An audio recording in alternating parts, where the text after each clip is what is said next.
Hello students, welcome to my channel. आज हम पढ़ेंगे बायोलॉजी का टॉपिक 2 बेसिक टर्मिनोलॉजी, जो 11th और 12th दोनों के लिए ही कॉमन रहेगा। आप साथ में अपने नोट्स भी बना सकते हैं। और आज लास्ट में मैं पिछले वीडियो से 5 क्वेश्चन पूछूंगी, जिनका जवाब आपको कमेंट बॉक्स में लिख कर देना है।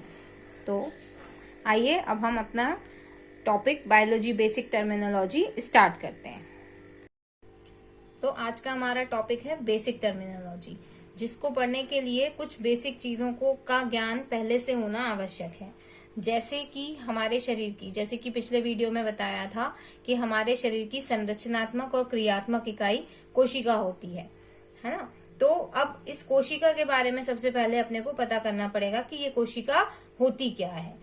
तो जैसे किसी भी मकान को बनाने के लिए, बिल्डिंग को बनाने के लिए ईंटों की जरूरत होती है। ईंटों में सीमेंट लगाते हैं, फिर दीवार खड़ी होती है, इसके बाद छत डाली जाती है, कमरे बनते हैं और मकान बन जाता है।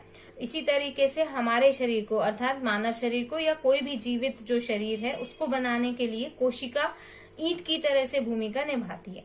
तो इसके लिए सबसे पहले हमें कोशिका का बेसिक स्ट्रक्चर, मतलब एक जनरल स्ट्रक्चर उसका जो होता है साधारण, उसकी हम पहले बात करेंगे। बहुत डिटेल में अभी हम यहाँ नहीं पढ़ रहे हैं, कोशिका का टॉपिक अलग से ही पढ़ना है, क्योंकि इसलिए अभी हम एक सिर्फ जनरल कुछ चीजों की बात करेंगे, जिसमें कि कोशिका के मुख्य रूप से हम 4 भागों को जानेंगे। तो कोशिका किसी भी आकार की हो सकती है। ये एक जंतु कोशिका की बात यहाँ की जा रही है, प्रारूपिक कोशिका की, टाइपिकल सेल जिसको बोला जाता है, जिसमें कि कोशिका जो होती है, कोशिका के ऊपर एक बाहरी आवरण पाया जाता है जिसे कोशिका कला कहते हैं।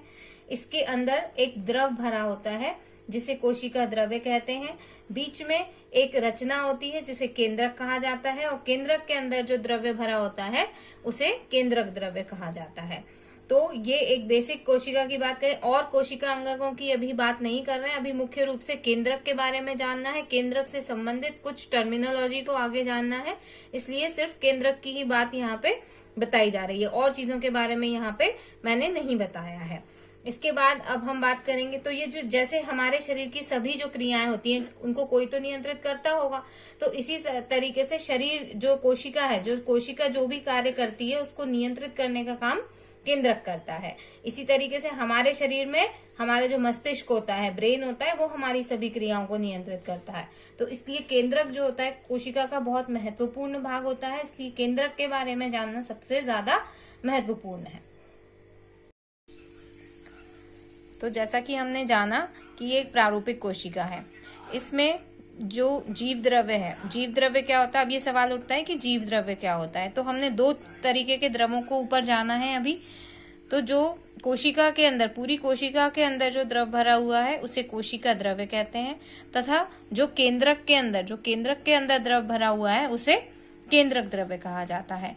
तथा इन दोनों को मिलाकर, अर्थात कोशिका द्रव्य और केंद्रक द्रव्य दोनों को मिलाकर प्रोटोप्लाज्म अर्थात जीव द्रव्य कहा जाता है, जो कि जीवन का भौतिक आधार है। अगर किसी कोशिका में ये दोनों चीजें उपस्थित नहीं है तो वो जीवित कोशिका नहीं कहला सकती।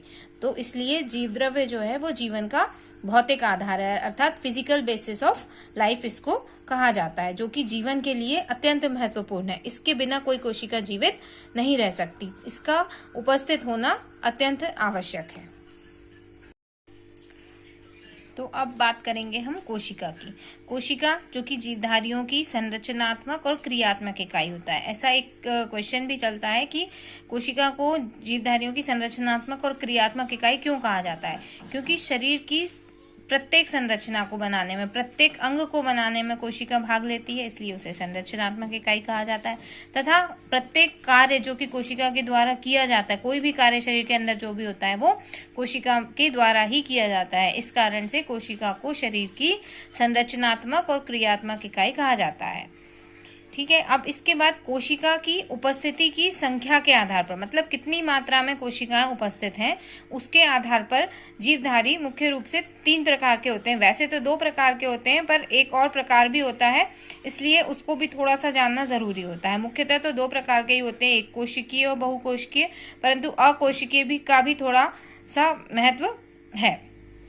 तो जो एक कोशिकीय जीव है, नाम से स्पष्ट हो रहा है कि एक कोशिका, अर्थात जो कोशिका जो अभी देखी थी टाइपिकल सेल, जो टाइपिकल सेल के बारे में अभी जो चित्र देखा था ये वाला, इसके हिसाब से अगर एक ही कोशिका, ऐसे जंतु या पौधे जिनमें सिर्फ एक ही कोशिका उपस्थित है और एक ही कोशिका में जीवन के सारे कार्य संपन्न हो रहे हैं, तो ऐसे जीवों को एक कोशिकीय अर्थात यूनिसेल्युलर कहा जाता है। अगर इंग्लिश वालों को अगर समझ में ना आए तो यूनी वर्ड बना हुआ, यूनिट से बनता है यूनिट। यूनिट का मतलब जैसे होता है एक, इसी तरह से यूनी का मतलब है एक और सेल का मतलब है कोशिका। तो यूनिसेल्युलर का मतलब हो गया एक कोशिकीय जीव, जिनमें शरीर की सारी क्रियाएं एक ही कोशिका में संपन्न होती हैं, उन्हें एक कोशिकीय जीव कहते हैं। इसके उदाहरण है जीवाणु, अमीबा, और भी बहुत सारे हैं उदाहरण, परंतु हम जिनको जानते हैं उनकी ही बात करते हैं। तो जीवाणु लगभग सबको पता होता है कैसे होते हैं। अमीबा अनियमित आकार का अमीबा होता है, तो इसलिए हमें पता है कि ये कैसे होते हैं। तो एक कोशिकीय इस तरीके के जीव होते हैं। इसके बाद बात करेंगे हम बहुकोशिकीय। बहु मतलब बहुत सारे, तो बहुकोशिकीय को इंग्लिश में कहा जाता है मल्टी सेल्यूलर। मल्टी का मतलब होता है बहुत सारे और सेल मतलब वही कोशिका।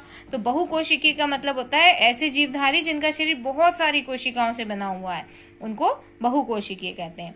जैसे उच्च श्रेणी के जीव जंतु, पेड़ पौधे, मनुष्य, अपन सभी लोग जो हैं वो बहुकोशिकीय हैं, क्योंकि हम एक कोशिका में अपने जीवन की सभी क्रियाएं संपन्न नहीं कर सकते। हमें, हमारी रचना, शरीर रचना जटिल है, तो हमें बहुत सारी कोशिकाओं की आवश्यकता पड़ती है।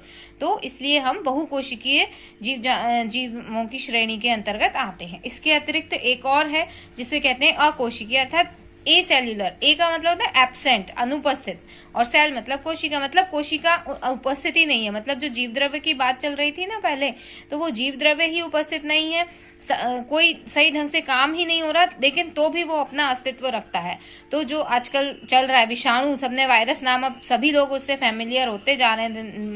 पहले से बायोलॉजी के और साइंस के लोग ही वायरस के बारे में जानते थे, लेकिन अब धीरे धीरे सभी के बीच प्रचलित होता जा रहा है। तो जो वायरस होते हैं वो जीवित ही नहीं, मतलब अकोशिकीय, उनकी कोशिका ही नहीं है, पूरे काम ही नहीं कर पा रहे हैं, लेकिन तो भी वो बहुत ज्यादा खतरनाक साबित हो रहे हैं।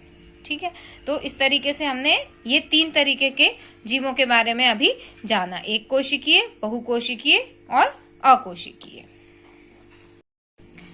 तो अभी हमने देखा कि कोशिका की संख्या के आधार पर जीव 3 प्रकार के होते हैं, एक कोशिकीय, बहुकोशिकीय और अकोशिकीय। अब हम केंद्रक की उपस्थिति या अनुपस्थिति या उसकी विकसित होने या विकसित ना होने के आधार पर देखेंगे कि कितने प्रकार की कोशिकाएं पाई जाती हैं, जीव पाए जाते हैं कितने प्रकार के।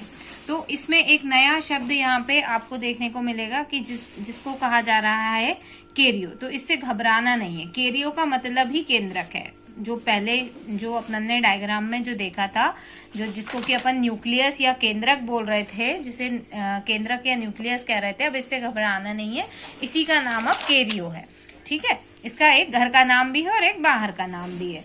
तो जो बाहर का नाम है वो है न्यूक्लियस, और जो घर का नाम है जो कम लोग जानते हैं वो है केरियो। तो केरियो का ही अर्थ होता है केंद्रक या न्यूक्लियस। अब केंद्रक की उपस्थिति के आधार पे 3 प्रकार के जीव पाए जाते हैं, प्रोकैरियोटिक, मीजोकैरियोटिक और यूकैरियोटिक। ये टर्म्स तो सभी ने सुने होंगे, 11th के बच्चों ने थोड़ा बहुत पता ही होता है, 10th में भी होता है ये, क्योंकि सिलेबस में, और 9th में भी होता है।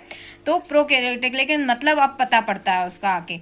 ठीक है, तो प्रोकैरियोटिक को प्राक केंद्रकीय कहते हैं हिंदी में, जो कि कम चलता है, ज्यादा फेमस शब्द नहीं है प्राक केंद्रकीय, और ज्यादा प्रोकैरियोटिक से भी ज्यादा कठिन हो जाता है। तो अपन प्रोकैरियोटिक को ही हिंदी में लिख के काम चलाएंगे। प्रो का मतलब होता है प्रिमिटिव अर्थात पुराना, और कैरियो का मतलब होता है न्यूक्लियस, वही केंद्रक। तो ऐसे जीवधारी जिनका केंद्रक या तो अनुपस्थित होता है या बहुत ज्यादा विकसित नहीं होता है, उन्हें प्रोकैरियोटिक जीवधारियों की श्रेणी में रखा जाता है। उदाहरण जीवाणु। अब जीवाणु नाम सुना सुना सा लग रहा है, अभी पहले भी देखा था, क्योंकि जो एक कोशिकीय जीव है वो भी जीवाणु है।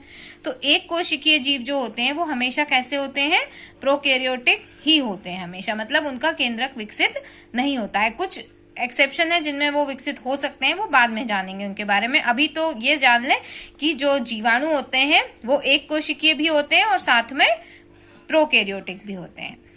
इसके बाद दूसरा टर्म है मीजोकैरियोटिक, जिसको अभी नहीं पढ़ेंगे अपन, बाद में पढ़ेंगे इसको अपन। अगली इंपॉर्टेंट टर्म की बात करेंगे यूकैरियोटिक। तो ये जो यू है, ये यू जहां पे भी आएगा, ईयू, ये यू वाला यू नहीं है, ईयू वाला यू है।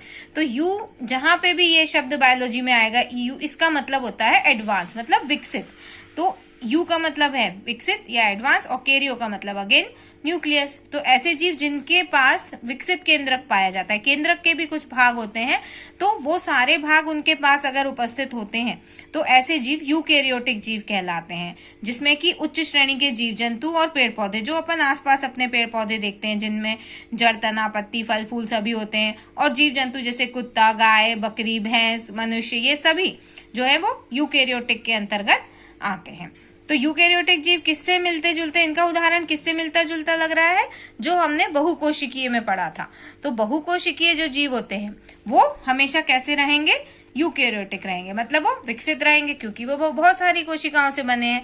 तो बहुत सारी कोशिकाओं से बहुकोशिकीय होने के कारण वो यूकैरियोटिक भी हैं साथ में, मतलब उनका केंद्रक भी विकसित ही होगा। अब एक और टर्म की बात कर लेते हैं, मीजोकैरियोटिक। तो मीजोकैरियोटिक जो है ये इन दोनों के बीच में लिखा हुआ है, दिख ही रहा है आपको।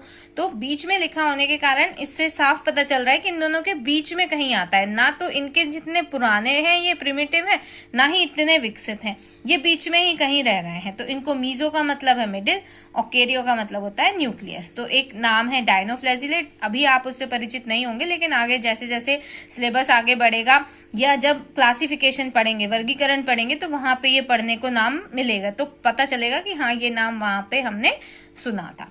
तो इस तरीके से आज हमने कोशिका की अभी दो टर्म्स, मेनली दो टर्म्स जो सबसे ज्यादा उपयोग में आती हैं उनके बारे में जाना है। अगर इनको नहीं पढ़ा तो आपको आगे के का कुछ भी समझ में नहीं आएगा। ये बेस है बायोलॉजी के लिए, पढ़ने के लिए ये बेस है।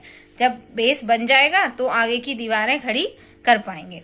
तो अब हमें मुख्य रूप से ये इन चीजों को, अब इस वीडियो के बाद हमें ये सब आ जाना चाहिए कि एक कोशिकीय क्या होता है, बहुकोशिकीय क्या होता है, अकोशिकीय क्या होता है, प्रोकैरियोटिक, मीजोकैरियोटिक और यूकैरियोटिक। ये टर्म्स जहां भी आए तो हमारे दिमाग की बत्ती जल जानी चाहिए कि इनका क्या मतलब होता है। ठीक है, तो चलिए अब बारी आती है सवालों की। तो जो मेरा वीडियो नंबर 1 था बेसिक बायोलॉजी, उससे मैंने 5 सवाल निकाले हैं जिनका की जवाब आपको लिखकर कमेंट बॉक्स में भेजना है। पहला क्वेश्चन है, जीव विज्ञान के जनक कौन है? दूसरा, कोशिका विज्ञान क्या है? तीसरा, जीव विज्ञान में किसका अध्ययन किया जाता है? चौथा, आनुवंशिकी क्या है? और पांचवा, बॉटनी अर्थात वनस्पति विज्ञान के जनक कौन है? तो आपको इन 5 सवालों के जवाब कमेंट बॉक्स में लिखकर भेजने हैं। और अगर वीडियो पसंद आया तो चैनल को सब्सक्राइब करें, लाइक करें और शेयर करें। धन्यवाद।